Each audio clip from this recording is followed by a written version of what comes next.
પણના દુઃખે દુઃખી કોઈ પણ માણસ એવું હોય તો દયા રાખો, દેવાનો હોય તો કાંઈ નહીં પણ દયા રાખો. આ આવું આપણા જીવનમાં હોવું જોઈએ. પણ મેન આહાર માથે છે બધો. તમારો વિચાર કેની માથે છે? આહાર માથે. હવે ભલે તમે ખાતા હશો ઘરનું, પણ આજે રેડીમેડ પડીકા ખાય છે ને એના વિશે વધારે બોલવું પડે છે. મેન તમારા આહાર ઉપર તમારી વિચારધારા છે. આહાર બગડે છે એટલે જ તમારા વિચારો બગડે છે બાપ. અને મોબાઈલમાં તો એવા અમુક જોવે છે તો એ માણસ ખાતો હોય ક્યાં, વાતે ક્યાં કરતો હોય. આટલા મગજમેટ માણસો થઈ ગયા છે. મારી પાસે રોજ 2-3 કેસ આવે છે રોજના. પણ ગુનેગાર મા બાપ છે. સંતાનનો જો બગાડતા હોય તો એના મા અને બાપ. કોઈ બીજું તમે રહેવા નથી દીધું શીખવવાનું. આવો કચ્છની માલકોરેજી બતાવું તમને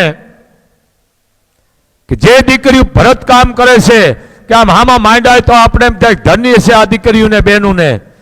આ ભરત કામ તમે જોવો જોઈએ ના. હજી અમુક જગ્યાએ ગાયરું પણ જોવા મળે છે. આપણે અમુક જગ્યાએ હજી સુલાની રસોઈ બનાવે છે. તમને બતાવું હજી અમુક છે ધારો.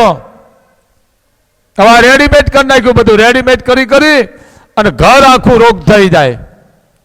હજી છે સંસ્કૃતિ મરી પરવાનગી નથી બાપ. તો ભગવાને દીધું છે તો તમે હાચો, તમને કામ આવશે, તમારા બટલાને કામ આવશે. સંત નો સ્વભાવ કોકની બુરાઈ લેવાનો છે. સંત કોઈને દુભે નહીં. સાચું કઈ સંતનો સ્વભાવ છે બાપ. સૌરાષ્ટ્રના ભક્તો બે ચલાળા આપા દાના અને આપો વિહામણ નામ તો એના બીજા કે છે, પણ અમે અમારી રીતે બોલી છે. વાયક હતું અને ઘોડા ઉપર બેસીને જતા હતા. હરે કામદાર હતા અને એ જંગલ આવ્યું નાનું એવું અને ઘોડીઓ બે ઊભી રહી ગઈ. બે ઘોડી ઊભી રહી ગઈ. અંધારિયું હતું, અંધવાળિયું નતું. અંધારિયાની રાત હતી. એટલે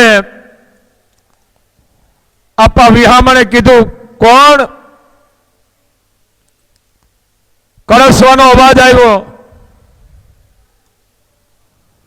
આપા દાદાએ કીધું આપા જરીક ભગત હેઠા ઉતરીને જોવો શીનો અવાજ આવે છે. કારણ ઘોડી આગળ હાલતી નથી. ઘોડી સૂર્યનું વાહન છે. કાઠીનો દીકરો હમતો જ કોઈ ઘોડીને રમાડે નહીં. જાનની માલકોર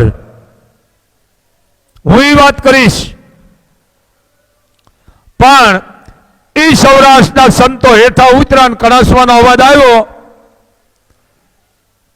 15 થી 16 વર્ષની દીકરીનો અવાજ આવ્યો કે બાપુ શેઠા રહેજો મારાથી.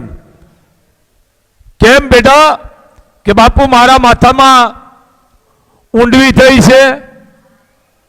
મારા મા બાપો મને જંગલમાં મૂકી ગયા છે. આ અંધશ્રદ્ધા કેટલી છે સમાજની હજી તો છે. દીદી થતી પણ અત્યારે વધી ગઈ છે.